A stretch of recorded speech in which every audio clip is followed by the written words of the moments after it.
Hello, film students. Welcome to the first week of school. Hope you're doing well and you're at home. And I'm glad you're taking this class. And we're going to teach a little bit here about the history of film. Brief lesson on that. Remember the theme, the overarching theme for this class is determining determines great movies. We have a picture here of the greatest movie of all time, Empire Strikes Back. If you disagree with me, that's fine. You just need to give some evidence. So let's get into the history of film here. The first motion picture camera was actually invented in England by Louis Le Prince in Leeds in 1888. I have the movie. We're going to watch it here briefly after this. The first time that motion picture was actually used. Before this, there were some early experiments at the Stanford Ranch. Leland Stanford had dozens of cameras set up, and a horse ran by, and they had it triggered to where every time the horse ran by, the camera would fire. And then based on that, they could put it together and have a sense of motion. Really, movies are an illusion. They're an optical illusion because it tricks our brain. What you have are a series of pictures. This is old-fashioned celluloid. It's a type of film. And so each little frame is a picture, and as they show them quickly, our brains cannot comprehend that. It's called the phi phenomenon. And so we believe it's motion. This is actually a 2-minute preview from the movie Cowboys and Aliens, which starred Han Solo and James Bond. Cool movie.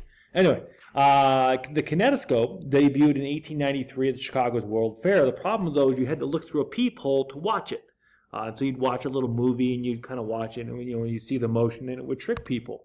The first copyrighted movie in American history is Fred Ott Sneeze, which we will watch shortly after this. The Edison, the Menlo Park Company, they worked on this.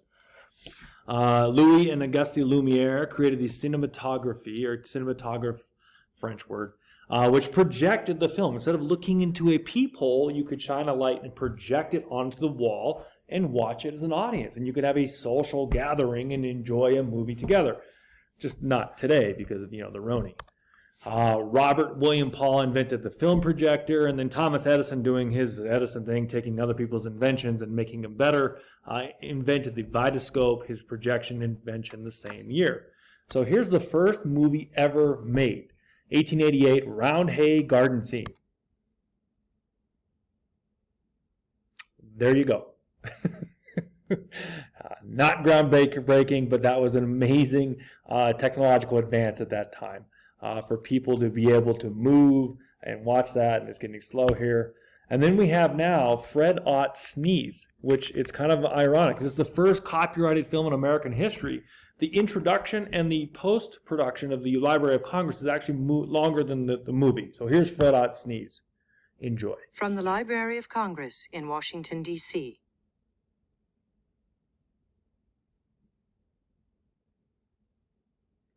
It's so sad and anticlimactic. This has been a presentation of the Library of Congress. Visit us at loc.gov. There you have it. First copyrighted film in American history. From there, people would go to amusement parks like Coney Island outside of New York City, carnivals and storefronts, and they would watch short films. And so one thing that popped up was these things called Nickelodeons, which you're going, hey, I remember that station. It's still on. It was kind of like those old viewfinders that you would look and you click and see different pictures. You could watch different movies. And so it would cost a nickel. You put a nickel in and you get to watch a short 30-second to 1-minute film. They were very popular. The most popular of which is a little morbid. It was an elephant getting executed at Coney Island's most popular Nickelodeon. An elephant had gone mad and trampled people. And so Thomas Edison, wanting to work on electricity, said, hey, I think I can kill it by electrocuting it. So they electrocuted the elephant and they filmed it. And that was the most popular Nickelodeon at Coney Island. Later on, a dentist invented the electric chair because, dentists, they like to torture you. Later on, people would go to the theater and they would be projected onto the wall. They'd have fancy seats. They'd have pianos. Some places would have organs or even a full orchestra to play music that went with the movies. Because movies back then did not have sound. They did not have this thin strip right here which embedded the sound like a tape. You guys don't probably know what a cassette is, but that was embedded on the film to play the music or the sound. Movies at that time were everyday activities, sporting events, miscellaneous movies, you name it. Here we go. Electrocuting an elephant. Got this off YouTube. It's kind of scary music. This music was added later.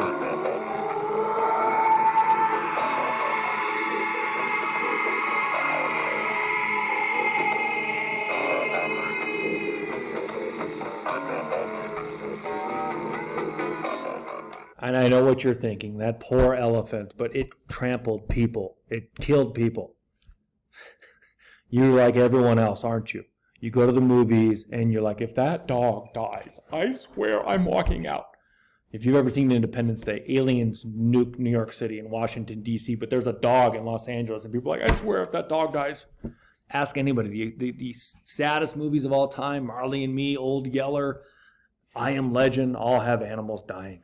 So the silent era, and the movies we're going to watch, you need to watch on YouTube on your own. The first two movies are George Méliès's A Trip to the Moon. It's the first one that kind of told the story. Made in 1902 in France. It pioneered editing, special effects, storytelling. It was kind of lifted by the Smashing Pumpkins in the 90s for their music video for Tonight Tonight. You can check that out if you'd like.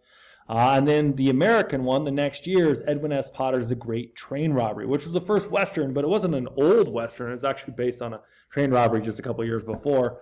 It had a story, had action, and it kind of opened up the door to what film could do. They were very short, 11, 12 minutes each, but they told a story, and you could follow along. And so what you need to do at this point is find them on YouTube, watch A Trip to the Moon, and watch The Great Train Robbery. Then you need to go on versolearning.com and post a rating of how much you liked it between 1 and 10. 1 being Titanic, I hate that movie, 10 being Empire Strikes Back. That's all I have. If you have any questions, let me know.